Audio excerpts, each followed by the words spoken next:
lien entre mon métier et l'autisme, c'est justement cette communication par l'image adaptée aux spécificités cognitives des personnes avec autisme. Moi, c'est tout ce qui est le bilan et la prise en charge du trouble de la communication qu'on retrouve chez la personne ayant un trouble du spectre autistique. Donc, c'est directement en lien avec l'orthophonie.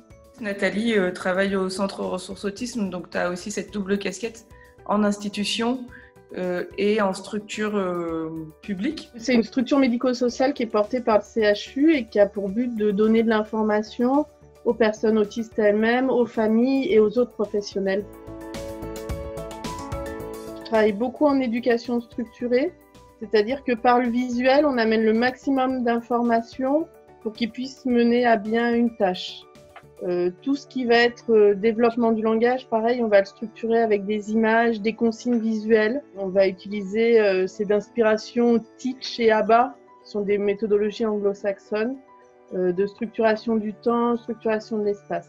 Moi, j'interviens donc en établissement spécialisé ou dans les établissements recevant du public pour mettre en place des outils de communication adaptés. Il y a différentes phases en fait dans le projet. À chaque fois, on va analyser les besoins, comprendre vraiment le terrain avec les usagers, avec l'environnement qui apporte les contraintes techniques. Ensuite, on a une phase de conception, une phase de production des outils et une phase de test. On voit ce qui fonctionne.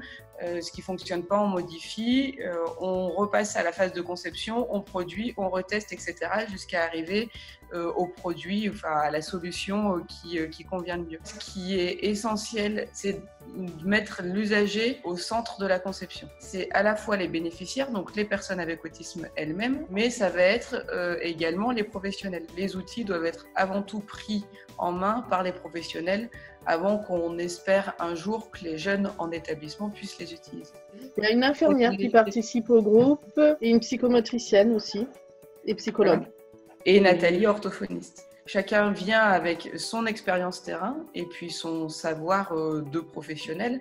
Donc, il y a un regard qui est différent. Par exemple, quand Nathalie intervient en tant qu'orthophoniste, c'est pas du tout le même regard qu'un éducateur spécialisé, même si on parle du même jeune au milieu.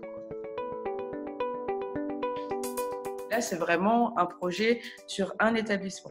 Après, le financement de ce projet-là est un financement régional de l'Agence régionale de santé. L'objectif, c'est des établissements pilotes qui testent des nouveaux outils et une nouvelle manière de mettre en place ces outils-là. Donc l'ARS, via ce projet-là, teste dans l'objectif d'essaimer derrière.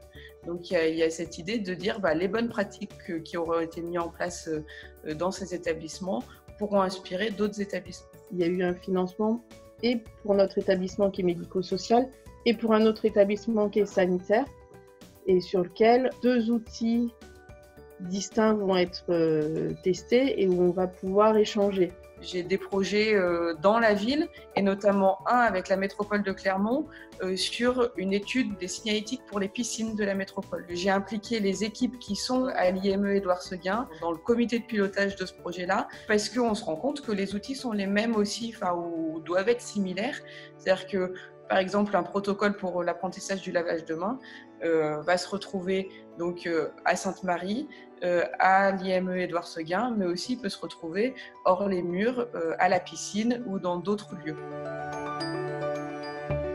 Donc, nos jeunes, ils ont des emplois du temps visuels individualisés et ils ont aussi des schémas d'action pour se laver les mains, réaliser des tâches de la cuisine, réaliser des tâches aussi dans la cité, par exemple aller se déplacer, demander un ticket. Donc tout ça, c'est comme un mode d'emploi visuel que les éducateurs créent. L'avantage d'avoir un emploi du temps, c'est de pouvoir prévoir ce qui va se passer, prévoir les changements. On sait qu'il y a un meilleur diagnostic et une meilleure prise en charge précoce. On voit aussi une adaptation de leur comportement parce qu'on leur a donné l'information visible.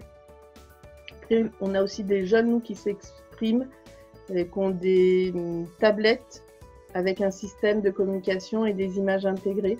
Donc ça leur permet de pouvoir construire des phrases, faire des demandes, faire des commentaires.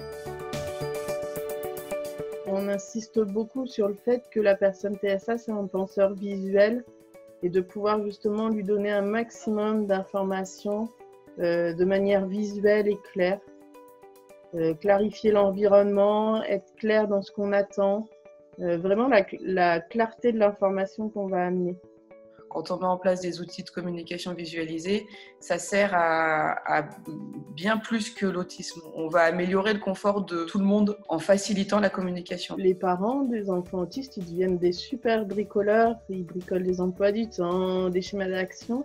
Mais quand ils vont arriver au musée, le parc de jeux pour enfants, les transports en commun, s'ils n'ont pas fabriqué eux-mêmes le matériel, il n'est pas intégré. Il ne suffit pas de mettre des pictogrammes, il ne suffit pas de mettre des images pour que ça soit adapté. Il y a un vrai travail à mener pour vérifier auprès des usagers que les images sont réellement adaptées, sont réellement compréhensibles et que c'est sur tout le parcours de l'usager. Réinvestir les lieux ou investir tout simplement les lieux publics peut aussi nous permettre de rencontrer et d'apprendre à vivre de vivre tous ensemble, quoi. À vivre avec toutes les spécificités dans notre société. Mais ça, c'est une vision idéale, mais vers laquelle on tend en tout cas.